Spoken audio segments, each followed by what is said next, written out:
Hello everyone, myself Amit Tripathi, your mentor of chemistry at ATC Prayagraj UP. Welcome at Make My Career Achieving Excellence Together. आज हम लोग solid state chapter के layer arrangement view topic को समझेंगे। Layer arrangement view है क्या basically, ये पहले आप क्लियर करो। देखो, आपने संतरे की दुकान में संतरे वाले को ऑरेंज को कैसे वो अरेंज करता है अपने ठेलिया पे, वो आपने देखा होगा। एक लेयर होती है, फिर उसके ऊपर दूसरी लेयर होती है, फिर तीसरी लेयर होती है। तो जब वो संतरे को सजाता है अपनी ठेलिया पे, अपनी दुकान में, जब वो सजा रहा होता है तो उसके पास दो बातें सोचने के लिए होती है। एक बात ये होती है कि हम कैसे ऑरेंज को रखें ताकि मैक्सिमम नंबर ऑफ ऑरेंज उस स्पेस में, गिवन स्पेस में आ जाए। और दूसरी बात ये होती है कि उसका लेआउट तो एक हमने तैयार कर लिया, अब एक लेआउट के ऊपर दूसरे लेआउट को कैसे रखें कि उसकी पैकिंग इतनी अच्छी हो कि वो अगर मूव भी किया जाए, अगर थोड़ा बहुत ठेलिया को मूव करा जाए, शॉप से कोई सामान देने आने में कोई भी वहाँ का संतरा खराब ना हो, डिस्ट्रैक्ट ना हो, डिफॉर्म ना हो। यानी अगर हम किसी भी थ्री डायमेंशनल एटम को, 3D एटम को अगर हम पैकिंग करते हैं तो पैकिंग करते समय हमें दो बातों का ध्यान देना होगा। यहाँ पे ऑरेंज की जगह हम एटम रखते हैं। अगर हम पैकिंग करते हैं तो दो चीज़ों का जो ध्यान देना होगा वो क्या है, सबसे पहले लेआउट क्या लें, और दूसरी बात यह है कि उसका प्लेसमेंट कैसे किया जाए। तो हम लोग यहाँ जो लेयर अरेंजमेंट व्यू देख रहे हैं, अगर इस बोर्ड को, ये जो डिजिटल पैनल बोर्ड है, इस बोर्ड को अगर मैं ऐसे कर दूं तो बिल्कुल वैसा ही बन जाएगा जैसे संतरे को सजाने के लिए ठेलिया ली जाती है। अब अगर मैं इसको ऐसे करके सोचूं, ये आप देख रहे हो टॉप व्यू, ये टॉप व्यू देख रहे हो, है ना। अगर मैं इसके ऊपर से देख रहा हूं तो आप समझो कि इस तरह से ऑरेंज को अरेंज कर दिया गया है, इस तरह से एटम्स को अरेंज कर दिया गया है। ओके, अब यहां एटम को इस तरह से जो अरेंज करना है, इसको कहते हैं हेक्सागोनल पैकिंग, इसको कहते हैं हेक्सागोनल पैकिंग। अब हम ऐसे ही अरेंज क्यों कर रहे हैं? अरेंजमेंट करने का और भी तरीका है। अगर मैं टू डायमेंशनली, ये देखो ये टू डायमेंशन में है, मतलब एक लेयर बस ऐसे रखा हुआ है। अगर हम टू डायमेंशनली अरेंज करते हैं तो दो तरह के अरेंजमेंट की पॉसिबिलिटीज हैं। कौन कौन से? एक तो हम ऐसे रख सकते हैं,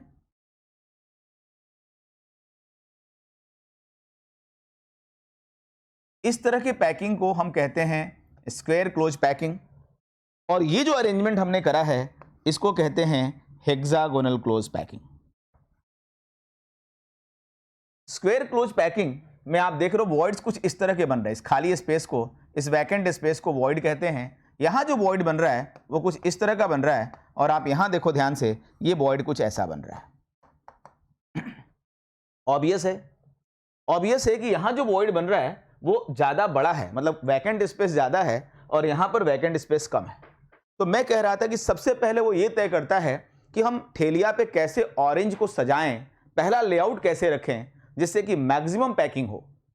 पहला लेआउट कैसे रखें, कैसे उसको सजाएं कि मैक्सिमम पैकिंग हो, मतलब कम स्पेस में ज़्यादा से ज़्यादा ऑरेंज आ जाए, है ना, उसका पैकिंग फ्रैक्शन मैक्सिमम हो। ये पहला पॉइंट होता है। तो यहाँ पर भी अगर हम एटम्स का लेआउट अगर ऐसा लेते हैं और ऐसा लेते हैं तो ऑब्वियस है कि जो हेक्सागोनल क्लोज पैकिंग है इसमें पैकिंग फ्रैक्शन ज़्यादा आएगा। अगर हमको मैथमेटिकली सॉल्व करना हो, दोनों को कंपेयर करना हो, तो इसको हम बोलेंगे स्क्वायर क्लोज पैकिंग। बहुत सिंपल है। देखो इस स्क्वायर का, ये जो स्क्वायर दिख रहा है, इसका 1/4 एरिया इस ये सर्कल का 1/4 एरिया इस स्क्वायर के अंदर आ गया। इसका मतलब आप क्या बोलोगे कि एक सर्कल का 1/4 ये, 1/4 ये, 1/4 ये, 1/4 ये, तो कितना हो गया? ये हो गया एक सर्कल के बराबर 1/4 इंटू 4, है ना। तो 1/4 इंटू 4 कितना हो गया? 1/4 इंटू 4, 1/4 मतलब इसका 1/4 इसके अंदर कॉन्ट्रीब्यूशन है, और 4 ऐसे सर्कल हैं, तो 1/4 इंटू 4 कितना हो गया? 1। यानी एक, आप कह सकते हो इस स्क्वायर के अंदर एक एटम आ रहा है ना, एक एटम आ रहा है। अभी हम लोग एरिया की बात कर रहे हैं क्योंकि सर्कल की बात कर रहे हैं। जब स्फीयर की बात करेंगे तो वॉल्यूम की बात करेंगे। जब हम टू डायमेंशन में बात करते हैं, जब लेयर की बात करते हैं तो हमेशा हम एरिया की बात करते हैं। जब हम वॉल्यूम की बात करेंगे, जब पैकिंग फ्रैक्शन की पूरी कंप्लीट बात करेंगे, है ना, पूरे वॉल्यूम में, एंटायर वॉल्यूम में, तब वहां पे हम थ्री डायमेंशनली सोचेंगे और तब वहां पर वॉल्यूम की बात करेंगे। ओके, तो यहां पर एटम कितना हो गया? 1। एक अब देखो एक एटम है एक सर्कल है इस स्क्वायर के अंदर, तो सर्कल का एरिया अगर हम ले लें तो एरिया ऑफ सर्कल कितना होता है, पाई आर स्क्वायर। और हम ये देखना चाहते हैं कि जो सर्कल ने ऑक्यूपाई किया वो एरिया है पाई आर स्क्वायर, और टोटल एरिया जो स्क्वायर का होता है, देखो यहां से यहां तक क्या है 2r। कैसे 2r है, एक r इस सर्कल का रेडियस और ये r इसका, सब इक्वल है साइज में, तो 2r है। तो मैं अगर यहां पर स्क्वायर का एरिया लूं तो 2r स्क्वायर हो जाएगा। r square cancel out, pi by 4, और पाई की वैल्यू होती है 3.14/4, है ना। 7 4 जा 28, लगभग 78% के आसपास आ जाएगा। ठीक है, अब अगर मैं इसकी बात करता हूं, अगर मैं ये देखना चाहता हूं कि इसमें कितना पैकिंग फ्रैक्शन हो गया, पैकिंग फ्रैक्शन निकालने का कॉन्सेप्ट समझ में आ रहा है, area occupied by atom upon total area. तो area occupied by atom, 1 atom आ रहा था, इफेक्टिवली 1 एटम आ रहा था, तो एक एटम का एरिया लिया और अपॉन स्क्वायर का एरिया ले लिया। ठीक है, इसकी नीड नहीं है, इसलिए मैं नहीं चाहता हूं कि आप इसको डिटेल में नोट करें। जिसकी नीड है वहां पर मैं आपको डिटेल में नोट कराने की कोशिश करूंगा। मैं इसको थोड़ी देर के लिए रिमूव करता हूं ताकि आपका ध्यान उसी चीज पे जाए, उसी चीज को आप फोकस करें जो जिसकी आपको नीड है, जिसकी जरूरत है। ओके, अब मैं हेक्सागन का एरिया भी निकालना आपको सिखाता हूं। अब आप देखो, मेरे को पता है कि जो हेक्सागन बना है वो कैसे बना है, इक्विलेटरल ट्रायंगल, 6 इक्विलेटरल ट्रायंगल दिख रहा है आपको, ये बना है 6 इक्विलेटरल ट्रायंगल से, है ना। तो अगर मैं निकालना चाहता हूं कि इस पूरे एरिया के अंदर जो एटम ने स्पेस ऑक्यूपाई किया और टोटल जो हेक्सागन का स्पेस है, दोनों का रेशियो क्या होगा, है ना। पैकिंग फ्रैक्शन निकालना है, पैकिंग फ्रैक्शन, तो हम लोग क्या करेंगे, space occupied by atom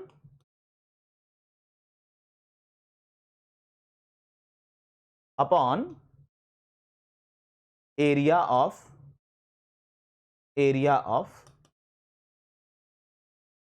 hexagon, है ना, एरिया ऑफ हेक्सागन।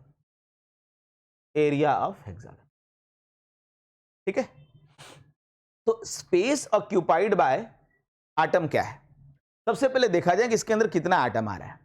हम सबको पता है कि हेक्सागन का एंगल कितना है 120, और एक सर्कल कितना होता है 360। 360 को 120 से डिवाइड करोगे तो कितना हो जाएगा, 1/3। अगर हम 120 अपॉन 360 लिखते हैं तो 1/3 हो गया, यानी इस सर्कल का 1/3 पार्ट इधर आ रहा है, इस सर्कल का भी 1/3 आ रहा है, इसका भी आ रहा है, तो 1 2 3 4 5 6 सर्कल का आ रहा है। ओके, तो 6 सर्कल का आ रहा है, तो हम क्या करेंगे, 6 सर्कल को मल्टीप्लाई करेंगे 1/3 से, प्लस एक सर्कल बेटा अंदर पूरा का पूरा हेक्सागन के अंदर आ रहा है, तो वो हम लोग लिख देंगे +2। +2 क्यों, 6 सर्कल इंटू 1/3 ये था, प्लस एक सर्कल अंदर है तो हम लिख देंगे +1। क्लियर, ये क्या है, ये नंबर ऑफ सर्कल्स हैं, ये नंबर ऑफ एटम्स हैं जो इस हेक्सागन के अंदर आ रहे हैं। अब एक एटम का एरिया, अगर सर्कल है, एटम को सर्कुलर मान रहे हैं हम लोग, तो उसको हम कैसे लिखेंगे, सर्कल के लिए pi r square upon area of hexagon. Hexagon का एरिया निकालना है तो हमें क्या करना होगा, देखो यहां पर 3 इक्विलेटरल ट्रायंगल हैं, है ना, हिंदी में समबाहु त्रिभुज बोलते हैं। 6 इक्विलेटरल ट्रायंगल है, तो 6 इंटू एक ट्रायंगल का कोई भी इक्विलेटरल ट्रायंगल है तो उसका होता है √3/4 a स्क्वायर। क्या होता है, √3/4 a स्क्वायर, और यहां a की जगह पे क्या रखना है, 2r। यानी अब हम इसको सॉल्व करें तो ये हो गया आपका 2 + 1 3, ऊपर हो गया 3 पाई r स्क्वायर, है ना। अब अगर नीचे का देखो तो 6 इंटू √3/4, और a की जगह पे हम 2r रखेंगे तो 2r का स्क्वायर क्या हो जाएगा, 4r स्क्वायर। ये 4r cancel out, 4 4 cancel out, r square cancel out, ये कैंसिल हो गया, कितना हो जाएगा 2, ऊपर क्या बचा पाई, नीचे क्या बचा 2√3, पाई की वैल्यू कितनी होती है 3.14, 2 इंटू √3 की वैल्यू कितनी होती है 1.732। अब अगर हम इसको लिखेंगे तो क्या हो जाएगा 3.14, और ये क्या हो जाएगा 3.46। अब आप मेरे को बताओ 3.14 को अगर हम 3.46 से डिवाइड करते हैं तो लगभग ये 91% आएगा। अप्रॉक्सीमेटली 91%। तो वहां जो वॉल्यूम निकाला था स्क्वायर क्लोज पैकिंग में वो 78% था और अभी क्या है 91% है। कॉन्सेप्ट क्या है कि हेक्सागन क्लोज पैकिंग है ना, ये ज्यादा बेहतर है। ये बात हम लोगों ने यहां मैथमेटिकली सॉल्व किया, संतरे वाले ने मैथमेटिकली सॉल्व नहीं किया। संतरे वाले ने दिमाग लगाया, प्रैक्टिस करा, पहले स्क्वायर वाला अरेंजमेंट करके देखा, फिर हेक्सागन वाला देखा और उसको ये डाउट बिल्कुल नहीं रहा कि किस वाले में कम स्पेस में ज़्यादा से ज़्यादा हम स्फीयर को या ऑरेंज को रख पाएंगे। तो आज हम लोगों ने भी तय कर लिया कि हेक्सागोनल अगर क्लोज पैकिंग वाला लेआउट लें, हेक्सागोनल क्लोज पैकिंग वाला लेआउट लेते हैं तो ऐसे केस में इस तरह का लेआउट ज़्यादा एटम्स को रखेगा कम स्पेस में, ज़्यादा एटम्स को रखेगा कम स्पेस में। ओके, तो अब हम लोग 91% के आसपास वाला इस कॉन्सेप्ट को लेके आगे बढ़ते हैं।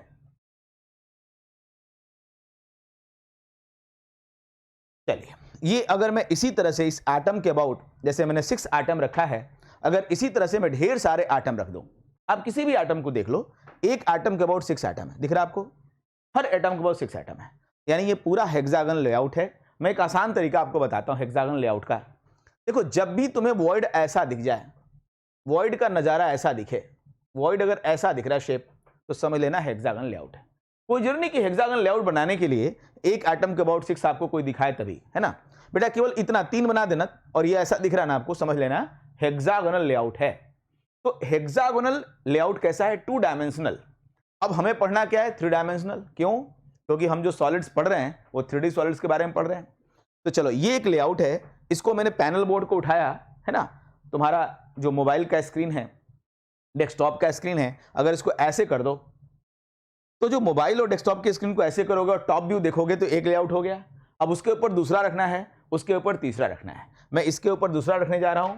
ओके, हम लोग टॉप व्यू ऊपर से देख रहे हैं। तो अब क्या हो रहा है, दूसरा रखने के से पहले ये जो वॉइड्स हैं, इन वॉइड्स को मैं अलग अलग कलर से मार्क कर रहा हूं। इसलिए अलग अलग कलर से मार्क कर रहा हूं कि उसमें से मैं दो जो डिफरेंट कलर है, एक के ऊपर एटम को रखूंगा और एक को मैं खाली छोड़ दूंगा। अलग अलग एटम्स अलग अलग कलर से मार्क कर रहा हूं और ये जो कलर है ऑल्टरनेट कलर है ना। देखो ना, ये है येलो ब्लू, येलो ब्लू। अब मैं क्या कर रहा हूं, अगली लेयर, इस लेयर को हमने कह दिया लेयर ए। ये जो हमने अरेंज करा है ना 3D में इस तरह से दिख रहा है, तो ये हमने कह दिया लेयर ए। अब इसके ऊपर दूसरा रखने जा रहा हूं मैं, इसके ऊपर दूसरा रखने जा रहा हूं। ओके, अब इसके ऊपर जब मैं दूसरा रखने जाऊंगा तो ऑब्वियस है किसी न किसी, है ना, आप जरा सोचो, संतरा वाला एक संतरे के ऊपर दूसरा संतरा रखता है या 3 संतरे के बीच में जो खाली जगह उसके ऊपर दूसरा संतरा रखता है। उसको कैलकुलेशन नहीं आता, उसको पैकिंग फ्रैक्शन निकालने नहीं आता। उसका अपना एक्सपीरियंस है कि संतरे के ऊपर संतरा रखेंगे तो संतरा गिर जाएगा, पैकिंग नहीं हो पाएगी।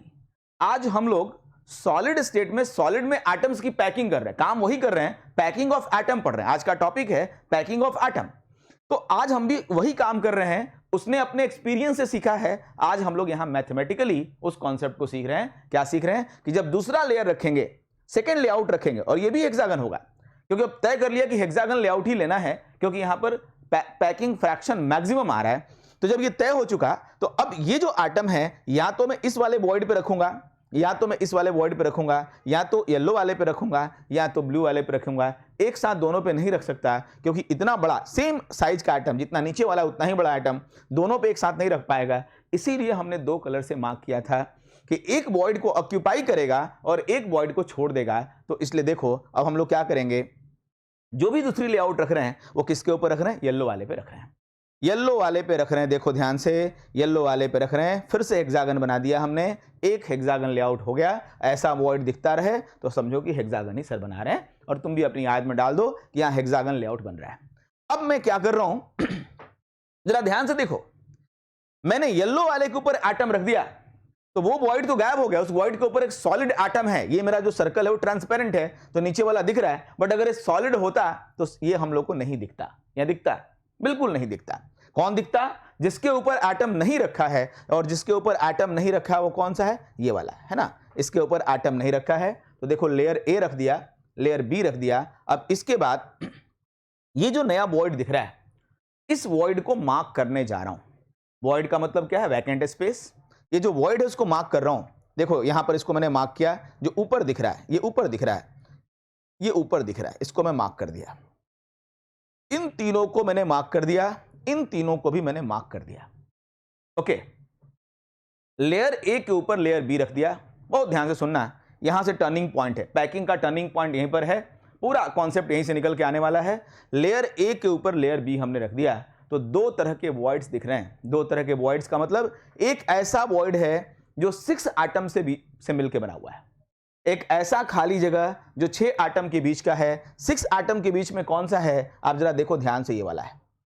अपने मोबाइल की स्क्रीन को, अपने डेस्कटॉप की स्क्रीन के थोड़ा क्लोज आकर के थोड़ा जूम करके देखो तो आपको दिखेगा कि यहां पर एक एटम ये है, एक एटम ये है, एक एटम ये है, 3 ऊपर वाला 3 एटम है, तो टोटल कितने एटम हो गए, 6।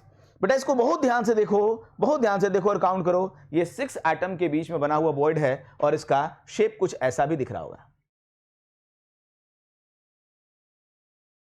है ना, ऐसा कुछ शेप दिख रहा होगा। इस तरह से हम लोग जब भी बचपन में कुछ अच्छा लिखते थे कॉपी में तो स्टार मिलता था, खुशी होती थी। आज वो खुशी हम लोग को ये वॉइड देख के लेनी है। ओके, तो ये जो वॉइड दिख रहा है it is what, octahedral void. ये 6 एटम से मिलकर बन रहा है ऑक्टाहेड्रल वॉइड। ऑक्टा मतलब 8 नहीं, कंफ्यूज मत होना कि 6 एटम है तो ऑक्टा क्यों बोल रहे हैं। याद करो केमिकल बॉन्डिंग में जब भी 6 एटम 4 स्क्वायर बनाते थे, एक ऊपर और एक नीचे 6, है ना, 6 एटम स्क्वायर बाई पिरामिडल होता था, तो उसी को ऑक्टाहेड्रल कहते थे। तो ध्यान देना है, इस वॉइड का नाम क्या होगा, ऑक्टाहेड्रल वॉइड। अब जो ब्लैक वाला स्पॉट है उसको जरा ध्यान से देखो। ब्लैक वाले वॉइड को देखो, यहां ये कितने एटम से मिलकर बना है। एक एटम नीचे ये ब्लैक वाला, ओके, और 3 एटम ऊपर है, तो ये कैसा होगा, इसका नाम क्या होगा, टेट्राहीड्रल वॉइड। टेट्राहीड्रल वॉइड, उसका नाम था ऑक्टाहेड्रल वॉइड और इसका नाम था टेट्राहेड्रल वॉइड। अगर हम एक हेक्सागोनल लेआउट लें, हेक्सागोनल लेआउट लें, उसके ऊपर दूसरी हेक्सागोनल लेआउट रखते हैं तो दो तरह के वॉइड्स बनेंगे, ऑक्टाहेड्रल और टेट्राहेड्रल, और कोई वॉइड नहीं बनेगा। और ये पूरे लेआउट सिस्टम में, पूरे एंटायर क्रिस्टल के अंदर, ये पूरे अरेंजमेंट के अंदर ऑल्टरनेट बनेगा। ऑल्टरनेट मतलब अगर एक ऑक्टाहेड्रल बन रहा है तो एक टेट्राहेड्रल, फिर ऑक्टाहेड्रल, फिर टेट्राहेड्रल, फिर ऑक्टाहेड्रल, टेट्राहेड्रल। बेटा इस टेट्राहेड्रल के बगल में पक्का ऑक्टाहेड्रल ही बनने वाला है और इस ऑक्टाहेड्रल के बगल में पक्का टेट्राहेड्रल ही बनने वाला है। मतलब ऑल्टरनेट बनेगा, हर ऑक्टाहेड्रल के बगल वाला सब टेट्राहेड्रल होगा और हर टेट्राहेड्रल के बगल वाला ऑक्टाहेड्रल होगा। अब हमारे पास दो तरह की चॉइसेस हैं। चॉइस नंबर 1, चलो संतरे की 2 लेयर हमने सजा दी, दुकान सुंदर तो लगेगी नहीं जब तक ढेर सारा लेयर ना सजाएं। तो चलो अब तीसरी लेयर रखना है। संतरे की पहली लेयर रखी, दूसरी लेयर रखी, संतरे की जगह आज हम लोग एटम ले लिए क्योंकि अब केमिस्ट्री पढ़ रहे हैं। तो अब हमने एटम लिया था, अब क्या करने जा रहे हैं, हमने लेयर ए ले लिया, लेयर ए के ऊपर बी रख दिया, दो तरह के वॉइड बन गए, एक ऑक्टाहेड्रल वॉइड, एक टेट्राहेड्रल वॉइड। फिर से संतरे के ऊपर संतरा नहीं रखना है, एटम के ऊपर एटम नहीं रखना है, कहां रखना है, वॉइड में रखना है, क्योंकि अगर ऑरेंज के ऊपर ऑरेंज रखेंगे धड़ाम हो जाएगा, गिर जाएगा। यानी यहां पर हमें फिर से वॉइड के ऊपर एटम को रखना है। अब हम चूज करना है, दो पॉसिबिलिटीज हैं कि ऑक्टाहेड्रल वॉइड पे रखें सारे या टेट्राहेड्रल वॉइड पे रखें, क्योंकि दोनों पर एक साथ नहीं रख सकते। क्यों, क्योंकि एटम छोटा सा पिद्दी भर का नहीं है, इतना ही बड़ा एटम है। अगर इतना ही बड़ा एटम है तो या तो इस पे रहेगा या तो इस पे रहेगा। अब हमें तय करना है कि हम किस पे रख रहे हैं।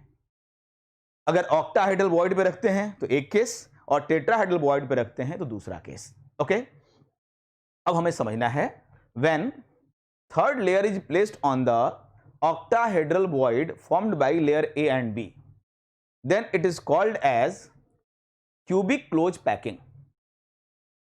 Then it is called as cubic close packing. When third layer is placed on the tetrahedral void formed by layer A and B, it is called as hexagonal close packing. There are two type of packing, cubic close packing CCP बोलेंगे उसको, hexagonal close packing उसको HCP बोलेंगे। Okay, cubic close packing में ए और B से बने हुए octahedral void पर थर्ड लेयर को रखते हैं, जबकि क्यूबिक क्लोज पैकिंग में ए और बी से बने टेट्राहेड्रल वॉइड पर हम थर्ड लेयर को रखते हैं। ये दिमाग में रखना है, मैं आपको समझाने की कोशिश करता हूं, बहुत ध्यान से देखिएगा। मैं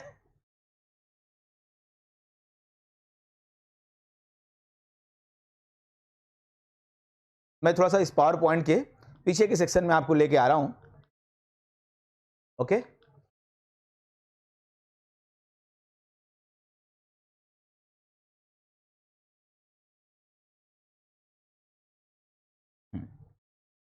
चलो है ना, यहाँ पे थे, यहाँ के बाद हम लोग अब यहाँ आने जा रहे हैं।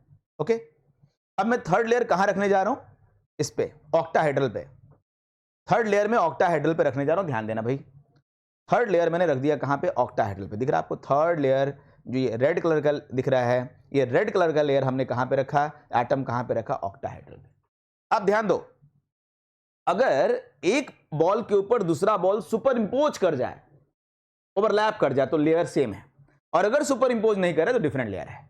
आप देखो, ये बॉल यहां पे अलाइन है, ये बॉल यहां पे अलाइन है, और ये बॉल यहां पे अलाइन है। यहां पर कोई भी एटम एक दूसरे पे सुपर इंपोज नहीं कर रहा है, यानी तीनों लेयर डिफरेंट है। इसको हम क्या बोलेंगे, A B C, 3 different layer हैं। इस तरह के पैकिंग का नाम होगा A B C packing, A B C packing, और इसको हम ऐसा भी कहते हैं क्यूबिक क्लोज पैकिंग, या इसको हम सीसीपी भी कहते हैं।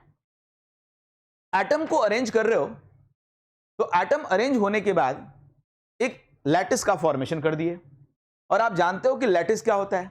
लैटिस कई सारे यूनिट सेल से मिलकर बना होता है। लैटिस कई सारे यूनिट सेल से मिलकर बना होता है। एटम को जो स्पेस में अरेंजमेंट होता है उसको क्या बोलते हो आप, लैटिस।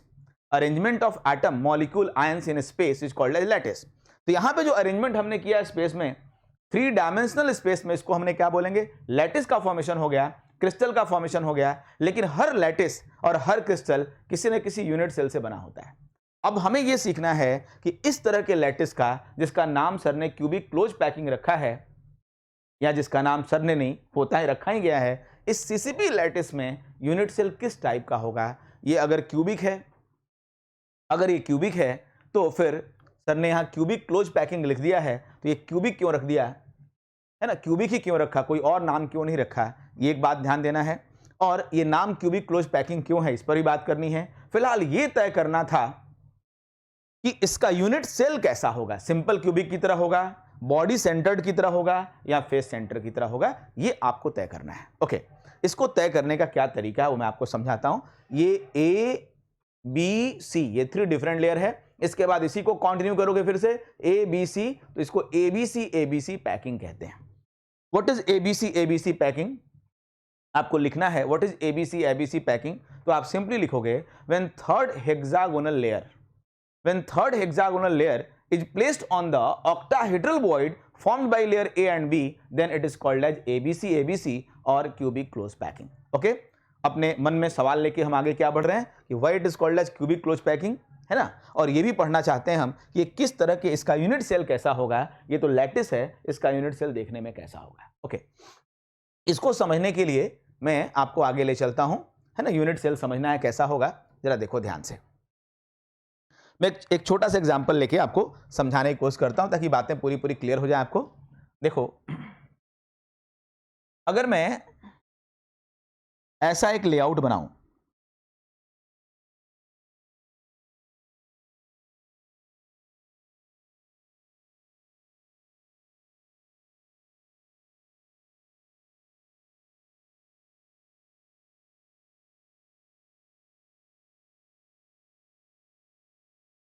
एक ऐसा बन गया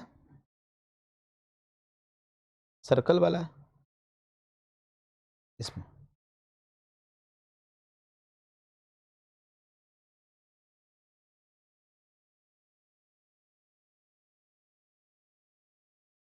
चलो, एक लेआउट ये है ए, ये है बी और ये है सी। ठीक है, मतलब इसके अबाउट भी 6 एटम है, ये भी हेक्सागन है। ये तो हेक्सागन दिख ही रहा है, ऐसा बॉइड दिख गया तो हेक्सागन ही हुआ, और ऐसा बॉइड दिख गया तो हेक्सागन ही हुआ। ये सब हेक्सागन है, सब, है ना, सब हेक्सागन क्लोज पैकिंग है, और एक के ऊपर दूसरे को प्लेस नहीं कर रहे हैं। आप जानते ही हो कि चाहे ए हो, चाहे बी हो, चाहे सी हो, हेक्सागन ही होता है, तो देखने में तो एक ही जैसा होगा। हाँ, इनका हम लोग प्लेसिंग ऐसा करते हैं कि एक दूसरे पे सुपर इंपोज ना करे, इसलिए हमको डिफरेंट लेयर कहते हैं, है ना। ए और बी रहेगा तो हेक्सागन ही, देखने में एक ही जैसा होगा। और मैंने अभी थोड़ी देर पहले बताया कि जैसे ही ये बॉइड दिख जाए समझ लो हेक्सागन है, क्योंकि देखो अभी मैंने 4 रखा है, अगर यहाँ 2 और रख देंगे तो हेक्सागन ऐसे बन जाएगा। ठीक है, तो ये ए बी सी है। अब हम ये तीनों लेयर को इस क्यूब में देखना चाहते हैं कि इसका यूनिट सेल अगर इस तरह से अरेंज करें, 3 हेक्सागोनल लेयर को इस तरह से अरेंज करें, तो ये देखने में क्यूब में कैसा दिखेगा। हाँ चलिए, ये मैं अरेंज करता हूं। ये देखो, बहुत ध्यान से समझो भाई, ये तीनों को मैं पास लाऊं, फिर ये दोनों को पास लाऊं, फिर एक इनको पास लाऊं। अगर ये सारे को मैं पास ला दूं, इन सबको मैं पास ला दूं, ये सारे अगर क्लोज हो जाएं तो बिल्कुल ऐसा या ऐसा कुछ दिखेगा, यानी हेक्सागन लेयर हो गया भाई 3 2 1, ऐसा ही कुछ दिखेगा। ओके, तो ये हो गया आपका एक लेआउट, है ना, क्लियर है। जैसा मैंने इसको बनाया, अब ये देखो इस तरह से दिख रहा है, एक लेआउट हो गया, है ना, ठीक है। अब मैं एक दूसरा बना रहा हूं,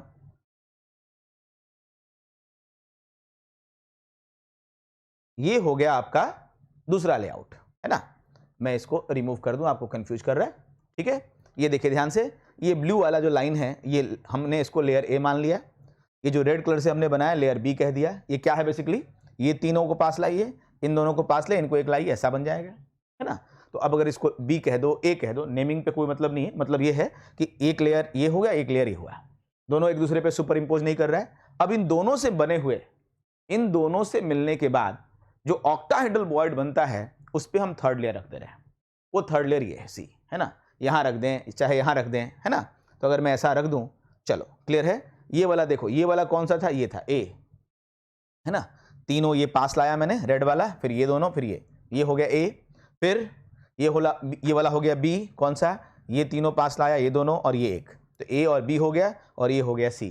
तो बोलो ये ए बी सी पैकिंग हो गया। और यूनिट सेल क्या होते हैं, लैटिस का एक छोटा टुकड़ा होता है, तो आगे भी कंटिन्यू होता जाएगा वो, है ना। तो अगर मैं एक आइटम यहां रख दूं तो अगेन ए बी सी या ए बी सी, है ना। तो ए बी सी, ए आगे कंटिन्यू करूंगा तो फिर से ए बी सी, इस तरह की पैकिंग होती जाएगी। यानी ए बी सी पैकिंग के यूनिट सेल को अगर स्क्वायर में बनाएंगे तो ऐसा दिखाई पड़ेगा, तीनों लेयर को अरेंज करेंगे तो ऐसा दिखाई पड़ेगा। बेटा इन सबको क्लोज कर दो, इन सबको पास ला दो, तो बिल्कुल वही लेआउट बनेगा जो लेआउट हम लोगों ने अभी थोड़ी देर पहले बनाया था। अब प्रश्न ये है, क्वेश्चन ये है कि ये किस तरह के यूनिट सेल की तरह है। एक क्वेश्चन तो क्लियर हो गया कि ये एबीसी है ना का अरेंजमेंट कैसा, यूनिट सेल कैसा दिखता होगा, तो यूनिट सेल ऐसा दिख गया। अब एक दूसरा प्रश्न मन में है कि इस यूनिट सेल का नाम क्या दूं, है ना, क्या नाम दूं इसका। तो नाम क्या दूं, यहां पर देखो सारे कॉर्नर पे आटम तो हैं ही हैं, सारे कॉर्नर पे आटम तो हैं ही हैं, 1 2 3 4 5 6 7 8 कॉर्नर पे आटम है। साथ में सभी फेस के सेंटर पे ध्यान देना है, एक फेस, ये फेस, ये फेस, ये फेस, आगे वाला फेस का सेंटर, और ये देखो पीछे वाला, ये देखो आगे वाला फेस का सेंटर ये है, और ये देखो पीछे वाले फेस का सेंटर ये है। तो सारे कॉर्नर पे और सारे फेस के सेंटर पे अगर हो तो ऐसे यूनिट सेल को क्या बोलते हो, face centred cubic FCC unit cell बोलते हो। याद होगा आपको, पिछले दिनों हम लोगों ने पढ़ा था। अगर एफसीसी यूनिट सेल का पैकिंग फ्रैक्शन देखें तो पिछले क्लासेस में हम लोगों ने कैलकुलेशन करा था, ये कितना होता है 74% maximum in cubic unit cell.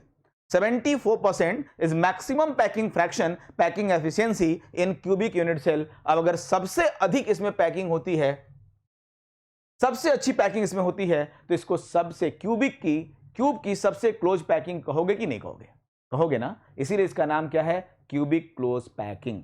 तो क्लियर हो गया।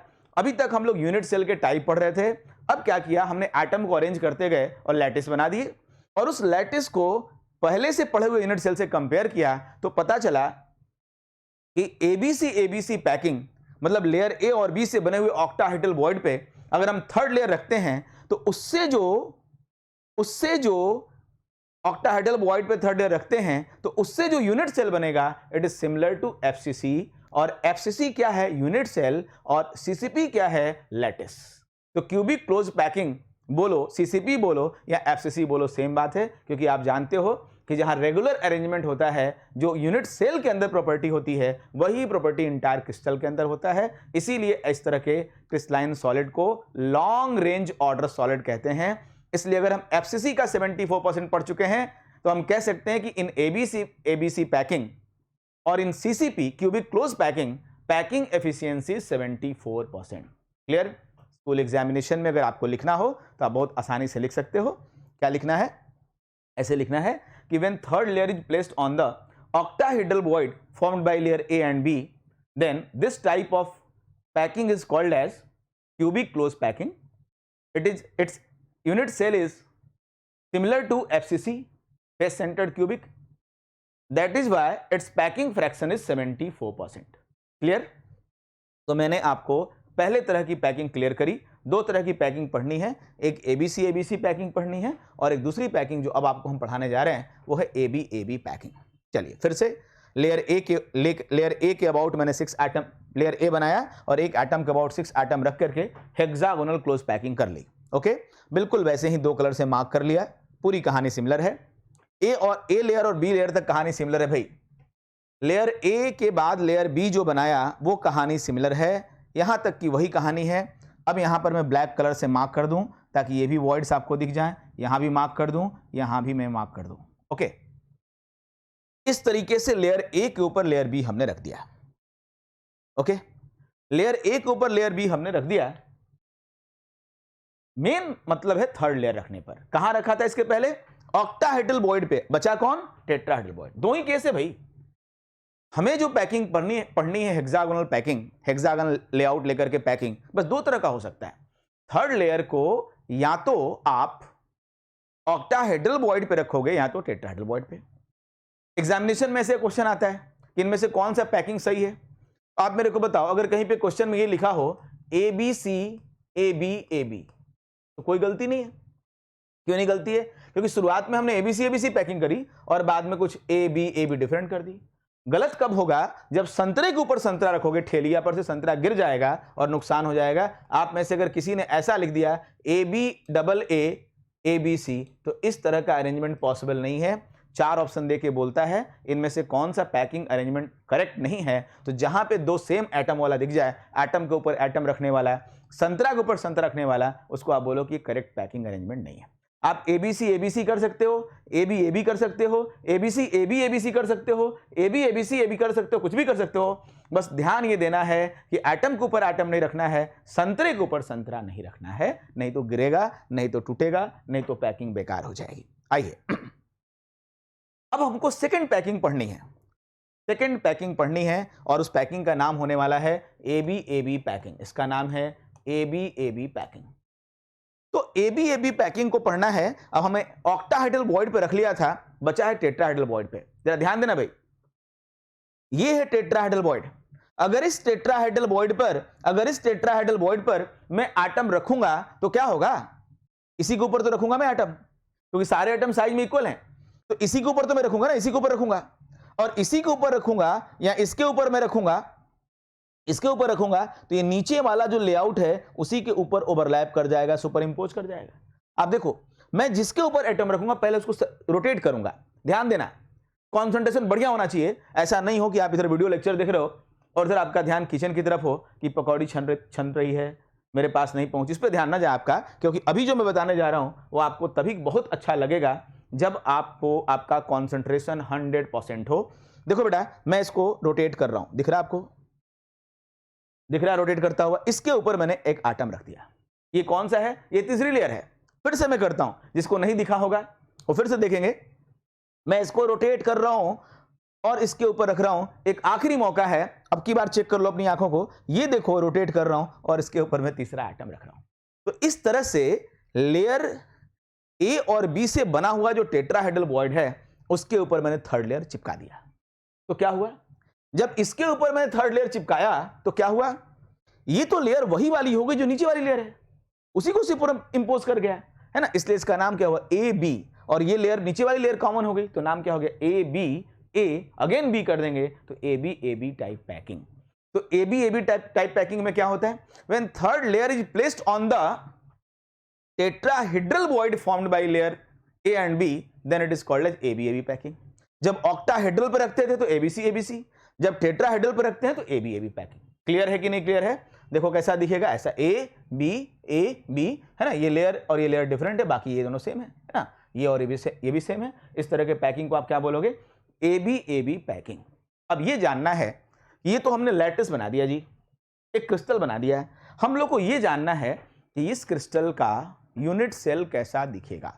सिंपल क्यूबिक की तरह दिखेगा ना, जिसको प्रिमिटिव भी बोलते हो, बॉडी सेंटर्ड की तरह दिखेगा या फेस सेंटर्ड की तरह दिखेगा, ये जानना है। मैं आपको बताने की कोशिश करता हूं। इस तरह का इसका जो यूनिट सेल है ना सिंपल क्यूबिक की तरह दिखेगा, ना बॉडी सेंटर्ड की तरह दिखेगा, ना फेस सेंटर्ड की तरह दिखेगा। अच्छा, ये बात बोलने से पहले मेरे दिमाग में एक कॉन्सेप्ट आ रहा है। क्या कॉन्सेप्ट आ रहा है?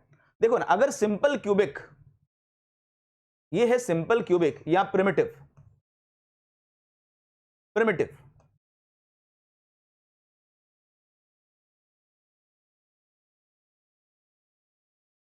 है ना, अगर हम इसको बोलें ये एबीसी पैकिंग है कि एबी पैकिंग है कि ए पैकिंग है ना। देखो ना, ये चारों को पास लाओगे तो स्क्वायर बनेगा। हम लोग कौन सा पढ़ रहे हैं, हेक्सागन वाला, ठीक है। इन चारों को पास लाओ, एक लेयर बनाओ, इन चारों को पास लाओ, संतरे के ऊपर संतरा, संतरे के ऊपर संतरा, इस तरह की पैकिंग नहीं करते। यानी सिंपल क्यूबिक या प्रिमिटिव, सिंपल क्यूबिक या प्रिमिटिव टाइप का कोई लैटिस अरेंजमेंट हम नहीं करते। अब दूसरा देखो, मान लो अगर मैं बॉडी सेंटर्ड लेता हूं, इसको हटाया मैंने, अगर मान लो मैं बॉडी सेंटर क्यूबिक लेता हूं बीसीसी, उसमें क्या होता है, एक आटम इस सेंटर के अंदर आ जाता है, आता है। तो देखो ये लेआउट ए है और जो बीच में आया वो लेआउट बी है। ये जो नीचे वाला चारों है वो ए है और ये बी है, और ये देखो चारों ऊपर वाला ए है, तो इसको क्या बोल सकते हो, ए, इसको क्या बोल सकते हो, बी, इसको क्या बोल सकते हो, ए बी पैकिंग। बोलो बोलो भाई, कह सकते हो। तो क्या सर ने ये जो लिया है ये ए बी पैकिंग है? हाँ है, ये भी ए बी पैकिंग है, ये भी ए बी पैकिंग है, लेकिन ये स्क्वायर लेआउट जो लिया है ये स्क्वायर क्लोज पैकिंग का है, और यहां सर ने जो लिया है वो हेक्सागोनल क्लोज पैकिंग का है। इसलिए यहां जो ए बी पैकिंग है वो ये बीसीसी नहीं हो सकता, सिंपल क्यूबिक हो नहीं सकता, बीसीसी हो नहीं सकता, क्योंकि यहां जब चारों को हम पास लाते हैं, इन चारों को जब हम पास लाते हैं तो ऐसे मिलने के बाद स्क्वायर बन जाता है। हम तो ऐसा चाहते हैं, हेक्सागन ऐसा बने, ऐसा यहां पॉसिबल नहीं है। तो ए बी पैकिंग ये भी है बेटा, बीसीसी है, लेकिन वो हेक्सागन लेआउट का नहीं है, वो स्क्वायर लेआउट का है। तो अब हमें समझना है कि सिंपल क्यूबिक है नहीं, बॉडी सेंटर्ड क्यूबिक है नहीं, फेस सेंटर्ड क्यूबिक पहला वाला हुआ था, एबीसी वाला हुआ था, तो फिर ये नया कौन सा आया? और 3 के अलावा चौथा कोई यूनिट सेल हम लोगों ने पढ़ा नहीं, यानी ये कुछ नया यूनिट सेल है जो हम लोगों ने पढ़ा ही नहीं, और उस यूनिट सेल को हम बोलते हैं हेक्सागोनल प्रिमिटिव यूनिट सेल, और उसी की तरह होने की वजह से इस तरह की पैकिंग का नाम हम लोगों ने रखा है हेक्सागोनल क्लोज पैकिंग। अब एक नई चीज आ गई, क्या नई चीज? हेक्सागोनल प्रिमिटिव यूनिट सेल कैसा होता है, उसका पैकिंग फ्रैक्शन कितना होता है, उसके बारे में स्टडी करना। हेक्सागोनल प्रिमिटिव यूनिट सेल, देखो ना, हेक्सागोनल प्रिमिटिव यूनिट सेल बिल्कुल ऐसा होता है, ऐसा होता है, ऐसा होता है। ओके, क्या होता है? हेक्सागन के सारे कॉर्नर पे एटम्स होते हैं, कॉर्नर पे एटम्स होते हैं, ऊपर और नीचे फेस के सेंटर पे एटम होते हैं, और 3 एटम इनसाइड द बॉडी होता है। अब देखो ये वाला लेआउट सेम है, लेआउट समझते हो, ये और ये सुपर इंपोज कर रहे हैं ना, सारे लेआउट सेम है, लेकिन ये बीच वाला अंदर इनसाइड है, यानी ये लेआउट क्या है, डिफरेंट है। तो इसको क्या बोलोगे, ए बी ए, आगे फिर से कंटिन्यू कर दो इसी को, तो क्या हो जाएगा, ए बी, और यूनिट सेल तो स्मॉलेस्ट पार्ट होता है, तो इसका मतलब क्या है कि इसके ऊपर नीचे अगल बगल हर तरफ होंगे यूनिट सेल, तब ना वो क्रिस्टल बनेगा बड़ा वाला जो हम लोगों ने बनाया था। इसका मतलब क्या हुआ कि A B packing is similar to hexagonal primitive unit cell. देखो ना, अगर हम इसको सबको पास ला दें, इन सबको क्लोज कर दें, अगर हम सबको क्लोज कर दें तो ऐसा दिखेगा ए बी टाइप की पैकिंग। तो ये देखो, ये है ये वाला लेआउट, ये अंदर वाले तीनों दिख रहे हैं आपको, और ये वाले हैं, इस तरीके से आपको ए बी पैकिंग दिख रहा है। ओके, हो सकता है कि आपके मोबाइल के स्क्रीन पे या डेस्कटॉप के स्क्रीन पे इस तरह की डॉटेड लाइन ना दिखे, नो प्रॉब्लम, हम बना देंगे, डार्क लाइन बना देंगे, बट आपको ये हेक्सागोनल प्रिमिटिव यूनिट सेल दिखना चाहिए। क्या आपको ये हेक्सागन दिख रहा है? क्या ये ए बी डिफरेंट लेयर दिख रहे हैं? अब आगे कुछ कैलकुलेशन करना है। देखो, एफसीसी का पहले से ही, एफसीसी यूनिट सेल का पहले से ही हम लोगों ने 74% पैकिंग फ्रैक्शन निकाल रखा था, इसलिए एबीसी पैकिंग में कोई कैलकुलेशन नहीं करना पड़ा, बस 74% लिख दिया। लेकिन हेक्सागोनल प्रिमिटिव यूनिट सेल में ए बी पैकिंग तो हमने अभी पढ़ा ही नहीं था, तो पहले इसका पैकिंग फ्रैक्शन निकाल लें। और पैकिंग फ्रैक्शन निकालने का तरीका क्या होता है? एटम ने जो वॉल्यूम ऑक्यूपाई किया उस वॉल्यूम को टोटल हेक्सागन के वॉल्यूम से डिवाइड कर दे, है ना। तो यानी हमें क्या चाहिए, पैकिंग फ्रैक्शन निकालना है। अब कैसे निकलेगा पैकिंग फ्रैक्शन, कैलकुलेशन का क्या तरीका है, उस पर मैं लेके आपको आता हूं। देखो भाई, ये है आपका, अब इसमें मैं आपसे कुछ बेसिक बात पूछूंगा। पहली बात तो ये है कि effective number of atom, effective number of atoms और यूनिट सेल निकाल लिया जाए, है ना। इसी तरह के कई यूनिट सेल मिलेंगे, इसके ऊपर यूनिट सेल, नीचे यूनिट सेल, बगल, है ना, यूनिट सेल होंगे, तो क्या बनेगा, लैटिस, क्या बनेगा, क्रिस्टल। ओके, तो अब हम ये देखना चाहते हैं एक सबसे छोटा, उस क्रिस्टल का सबसे छोटा यूनिट, जिसको कि हम यूनिट सेल कहते हैं, उस यूनिट सेल में जितने सारे एटम्स हमने रखे हैं, उन एटम का कंट्रीब्यूशन एक यूनिट सेल के लिए कितना आ रहा है। Effective number of atoms per unit cell का मतलब होता है कंट्रीब्यूशन, इसी को रैंक भी कहते हैं, rank of the unit cell. याद होगा पिछले दिनों मैंने सिंपल क्यूबिक के लिए बताया था 1, बॉडी सेंटर के लिए बताया था 2 एटम इफेक्टिव होते हैं, और फेस सेंटर के लिए 4। मैंने कहा था 1 2 का 4, 1 2 का 4 याद रखो तो आपको सिंपल क्यूबिक का 1 याद हो गया, बॉडी सेंटर का 2 याद हो गया, और फेस सेंटर का 4 याद हो गया। Effective number of atom per unit cell. आज हम लोग को निकालना है हेक्सागोनल प्रिमिटिव यूनिट सेल का। अब कैसे निकालोगे इसको जरा देखा जाए, कैसे निकाला जाएगा। ठीक है, मैं आपसे एक छोटी सी चीज पूछता हूं, बताओ, अगर ऐसे ही देखो, हेक्सागन में एंगल 120 होता है और एक प्लेन में एंगल 360 होता है, यानी क्या हो गया, ये एक प्लेन का 1/3 पार्ट ऑक्यूपाई कर रहा है। एक प्लेन में अगर हेक्सागन बनाते हो तो उस प्लेन का 1/3 120 हो गया, ले लिया उसने। तो एक हेक्सागन इधर भी बन सकता था, एक हेक्सागन इधर भी बन सकता था, यानी ये आटम 3 हेक्सागन में शेयर हो रहा है। ये जो आटम है, जो कॉर्नर पे, जैसे रूम में आप रखे थे कॉर्नर पे कोई आटम, सोने की बॉल रखे थे, तो क्या हुआ था, 8 कमरों में शेयर हो रहा था, क्योंकि 90 डिग्री एंगल होता था अपने रूम का। तो 90 डिग्री एंगल था तो 4 नीचे बने, 360 को डिवाइड किया 90 से, 4 नीचे और 4 ऊपर वाला फ्लोर, है ना। अगर हेक्सागन कमरे का शेप हो, अगर कमरे का, आपके रूम का शेप अगर हेक्सागोनल हो, तो फिर उस तरह से 3 कमरे नीचे बनेंगे और 3 कमरे ऊपर वाले फ्लोर में बनेंगे। इस कॉर्नर को लेकर के 6 कमरे बनेंगे, यानी ये कितने में शेयर हो रहा है, 6 हेक्सागन में शेयर हो रहा है। यानी एक के लिए उसका कंट्रीब्यूशन कितना है, 1/6। एक के लिए कंट्रीब्यूशन कितना, 1/6। और इस तरह के कितने हेक्सागन, इस तरह कितने एटम हैं जो कॉर्नर पे हैं, 6 ऊपर हैं और 6 नीचे है, तो 1/6 × 12 प्लस, ये तो इसका निकाल लिया हमने। ये तीनों इनसाइड द बॉडी है, अंदर है। अगर कमरे के अंदर सोने की बॉल है, चाहे कमरा स्क्वायर वाला हो, चाहे कमरा हेक्सागन वाला है, अगर कमरे के अंदर सोने की बॉल है तो आजकल तो कोई देगा नहीं किसी को भाई। सोने की बॉल है, प्लास्टिक व्लास्टिक हो तो बांट भी देगा, ले लो, है ना। सोने की बॉल है तो कोई नहीं देने वाला, यानी ये तीनों इनसाइड द हेक्सागन है, तो ये पूरा का पूरा हेक्सागन के अंदर आएगा। ये बगल वाले में उसका कोई कंट्रीब्यूशन नहीं होगा, 100% तीनों का कंट्रीब्यूशन अंदर की तरफ होगा। तो ये 3 एटम और हो गया। छत पे रखा है, सोने की बॉल छत पे रखा है, तो 2 रूम वाले लोगों के बीच में बटेगा, जो छत के ऊपर वाला रूम और छत के नीचे वाला रूम। तो देखो ना, 2 में बट गया, ऊपर वाले में बट गया और नीचे वाले में बट गया। ये जो आप देख रहे हो ना, ये एटम 2 पार्ट में बट गया। एक संतरा ले लो, आधा काट दो, आधा नीचे आधा ऊपर बांट दो, है ना। यहां पर हाफ इसका कंट्रीब्यूशन इधर के लिए हुआ, और इस तरह के 2 हैं, एक ऊपर वाले छत पे है और एक जमीन पे है, तो हाफ × 2। अब सॉल्व करके बताओ ये कितना आया, ये 2 हो गया, ये 1 हो गया, 2 + 3 5 + 1 = 2। 1 2 का 4 कहते थे हम, अब कहो 1 2 का 4 6।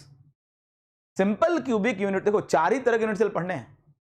क्यूबिक में पढ़ना है simple cubic, body centre, face centre, 1 2 का 4, और एक आपको हेक्सागोनल प्रिमिटिव यूनिट सेल पढ़ना है।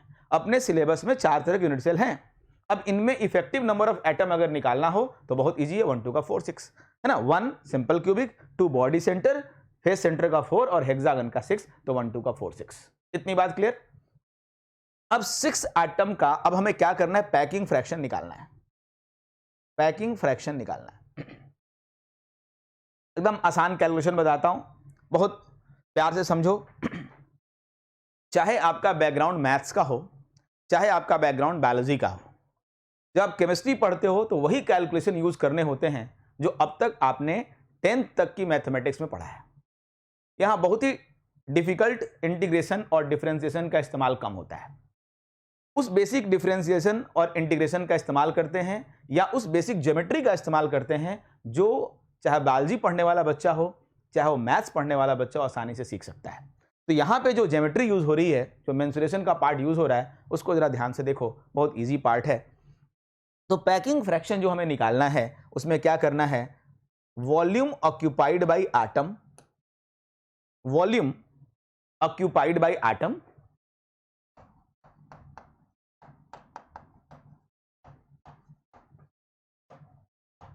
Upon volume of hexagon. Okay, total atom कितने हैं भाई? 6, और एटम स्फेरिकल होते हैं।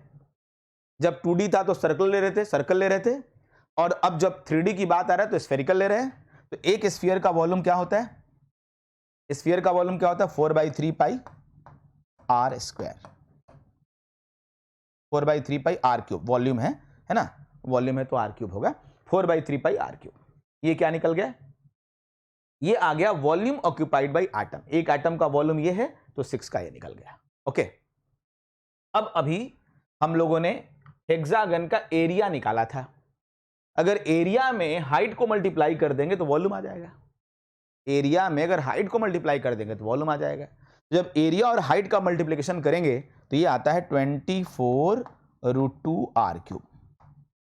देखो, एरिया तो निकाल ही चुके थे, अभी हाइट कैसे निकलेगा वो आपको हम बता देते हैं। इसके बाद आप दोनों को मल्टीप्लाई करोगे आ जाएगा। फिलहाल अगर मैं इसको सॉल्व करूं, है ना, तो ये 24 और ये 24 कैंसिल आउट, ये आर क्यूब और आर क्यूब कैंसिल आउट। ऊपर क्या है? पाई, नीचे क्या है? 3√2, है ना? पाई क्या होता है?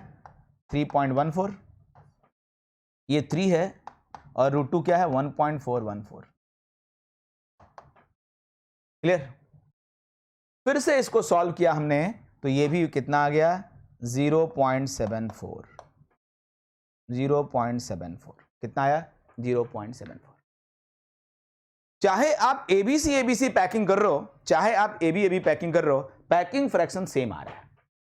पैकिंग फ्रैक्शन सेम आ रहा है, इसका मतलब कि चाहे आप लेयर ए और बी से बने हुए ऑक्टाहेड्रल बॉडी पे थर्ड लेयर रखो, चाहे टेट्राहेड्रल बॉडी पे रखो, नाम तो अलग अलग होगा। अगर ऑक्टाहेड्रल बॉडी पे रखते हो तो नाम होगा क्यूबिक क्लोज पैकिंग या एबीसी पैकिंग, और अगर टेट्राहेड्रल बॉडी पे रखते हो तो नाम होगा उसका हेक्सागोनल क्लोज पैकिंग या एबी पैकिंग। लेकिन दोनों ही केसेज में पैकिंग फ्रैक्शन सेम आएगा, इट इज 0.74। क्लियर है इतनी बात? दो तरह की पैकिंग क्लियर हो गई। अब हम लोग को बस एक काम करना है, अगर ये हाइट निकालने आ जाए, इतनी हाइट, तो अभी हेक्सागन का एरिया निकाले थे, हम बोले थे देखो ये इक्विलेटरल ट्रायंगल है, तो इक्विलेटरल ट्रायंगल इस तरह से 6 बन रहे हैं, तो 6 इक्विलेटरल ट्रायंगल बन रहे हैं। एक का एरिया लिखे थे और उसी में हमने क्या किया था? 6 से मल्टीप्लाई कर दिया था। ये अभी भी जस्ट सॉल्व किए थे हम लोग। तो एरिया तो पता ही हम लोग को, बस अगर ये हाइट निकालना आ जाए तो काम बन जाए। एरिया तो पता ही है, जब अगर हाइट निकाल लेंगे तो हम इस हाइट को अगर दुगनी कर देंगे तो पूरी हाइट हो जाएगी। इतनी हाइट निकाल लें, इसको दुगना कर दें, ये ए लेयर है, ये बी है, ए है, इधर का हाइट निकाल लें, इसको 2 टाइम्स करें तो पूरा आ जाएगा, है ना? तो अब हाइट निकालने का तरीका क्या है वो मैं बहुत आसान तरीके से आपको समझाता हूं, बहुत सिंपल है। जरा मेरे को बताओ, ये तीनों एटम पास हैं, अगर ये तीनों एटम पास हैं तो कैसा दिखेगा? ऐसा दिखेगा। तीनों को पास करेंगे तो ऐसा दिखेगा। इनको मैं साइज में बड़ा कर दूं तो ऐसे ही पास हो जाएगा, दिखेगा। और इसको मैं कहां रखने जा रहा हूं? वॉइड पे। वॉइड पे ही एटम रहता है, एटम पे एटम नहीं रहता है। अगर इतना ही बड़ा एटम, जितना बड़ा ये है, इतना ही बड़ा एटम इस वॉइड पे रख दिया जाए तो मेरे को बताओ ये एटम किसको टच करेगा? ये एटम, ये जो एटम अगर मैं इसके ऊपर रख रहा हूं तो किसको टच करेगा? इन तीनों को टच करेगा। बोलो भाई, ये एटम, ये जो एटम है ये किसको टच करेगा? इन तीनों को टच करेगा ये एटम। तो जब ये दोनों आपस में टच करेंगे तो देखो ये जो जगह है, ये जो हाइट है वो कितनी हो गई? r + r, 2r पास आ गए। तो हमें निकालनी कौन सी हाइट है? ये वाली। अगर ये हाइट पता चल जाए, अगर ये हाइट पता चल जाए, ध्यान दो, ये तीनों एटम ऐसे है, ये एटम यहां पर है, ये जब टच कर रहा है तो ये हाइट मेरे को 2r पता है। ओके, अगर ये पता चल गया तो ये देखो क्या है, हाँ ये क्या है? बेस। ये क्या है? परपेंडिकुलर। ये क्या है? हाइपोटेन्यूज। अगर हमें हाइपोटेन्यूज के स्क्वायर में अगर ये बेस के स्क्वायर को घटा के अगर मैं अंडर रूट कर दूं तो मुझे क्या मिल जाएगा? परपेंडिकुलर, है ना? पाइथागोरस थ्योरम लगा के। इसका मतलब ये निकालना बहुत आसान है, ये है 2r, बस ये निकालने तो काम बन जाएगा। अब ये भी निकालना आसान है, कैसे? मैं समझाता हूं आपको, देखो ध्यान से।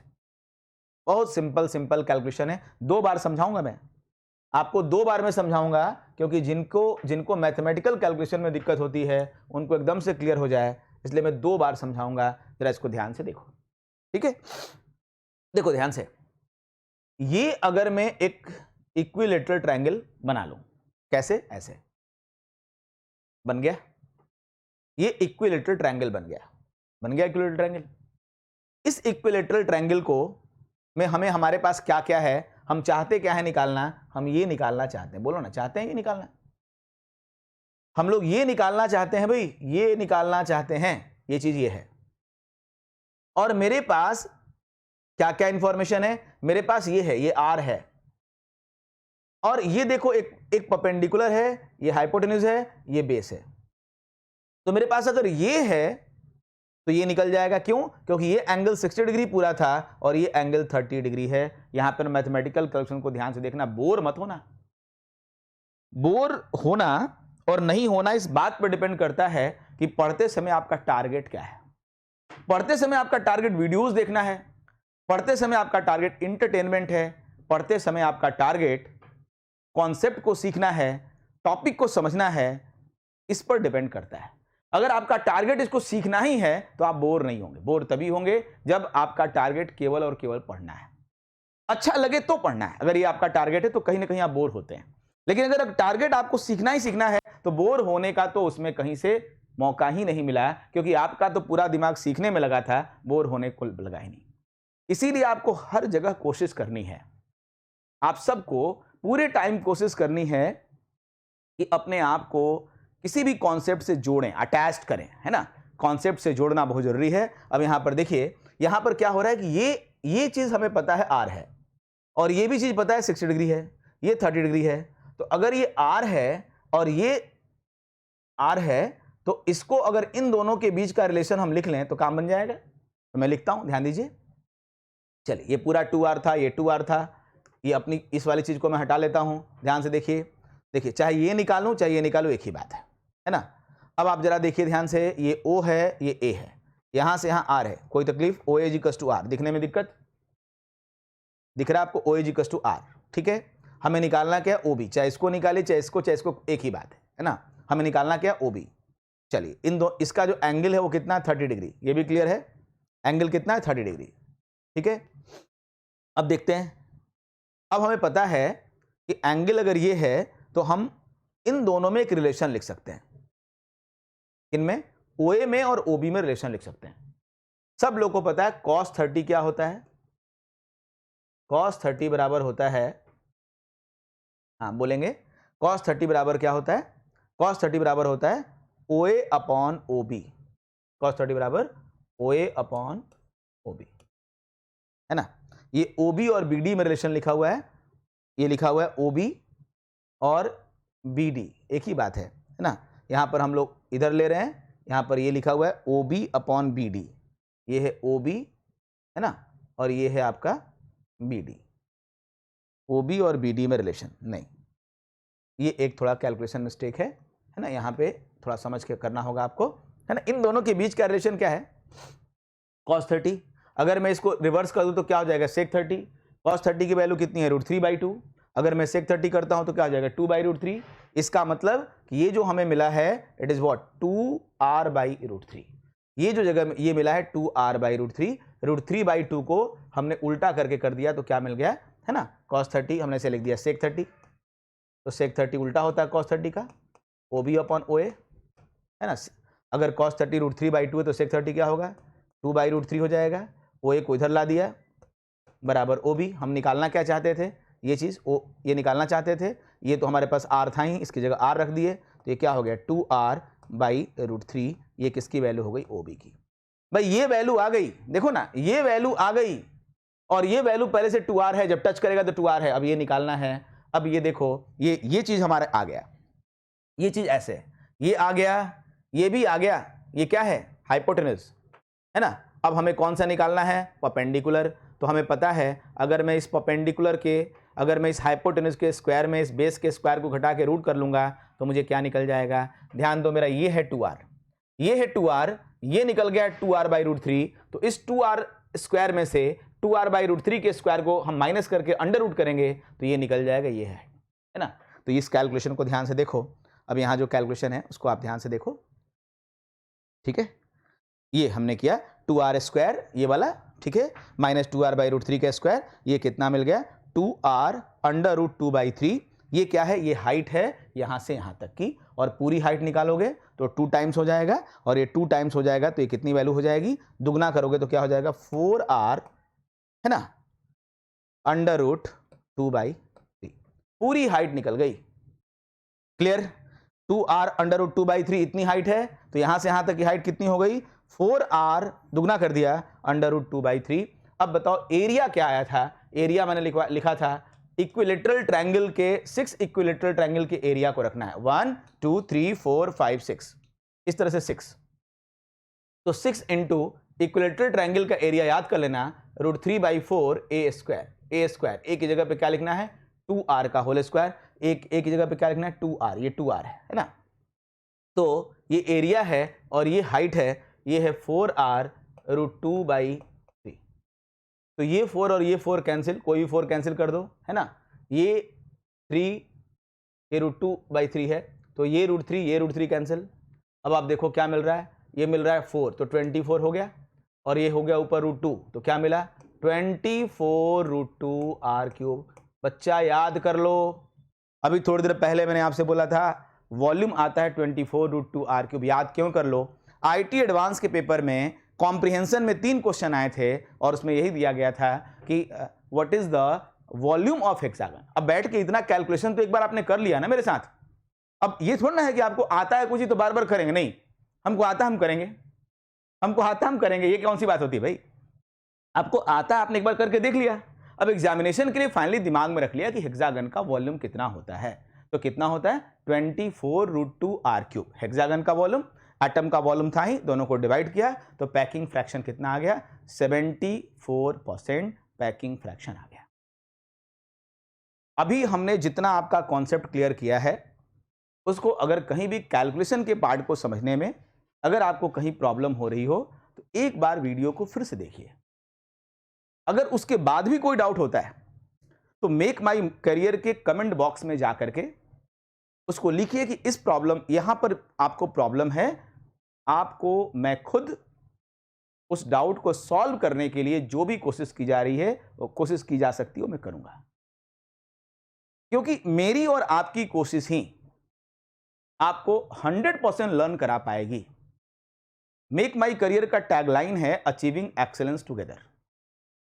हम दोनों लोग एक्सेलेंस को अचीव कर सकते हैं। मेरी एक्सेलेंस आपको सिखाने में है और आपकी एक्सेलेंस इस टॉपिक को सीखने में है, तो हम दोनों लोग एक्सेलेंस को अचीव कर सकते हैं तब जब आपकी और मेरी कोशिश अच्छी होगी। हम जब किसी टीचर के साथ एक बार जुड़ जाते हैं तो उसको बहुत कॉन्सेंट्रेट होकर उसकी क्लासेस को एक रेगुलर रूटीन में पढ़ते हैं और उसके प्रॉब्लम्स को भी, जो भी पढ़ाया गया है उससे रिलेटेड प्रॉब्लम को सॉल्व कराते हैं। लास्ट लेक्चर में हमने जितना पढ़ाया था उसके क्वेश्चन कराए थे, अब जो पढ़ रहे हैं उसके प्रॉब्लम करने की बारी आ रही है। हमको और आपको कोशिश करनी है कि हर चीज 100% समझ में आए। हो सकता है कि कहीं ना कहीं कुछ बीच बीच में प्रॉब्लम आ जाए समझने में, लेकिन इसके लिए अपनी किस्मत का रोना नहीं रोना है कि मैं पढ़ने में कमजोर हूं, मेरा बेसिक कमजोर है, मेरी मैथमेटिक्स कमजोर है। आप उसको बार बार देखिए कि कौन सा पार्ट कमजोर है, वहां वीडियो को पॉज करिए, उसको बार बार देखिए।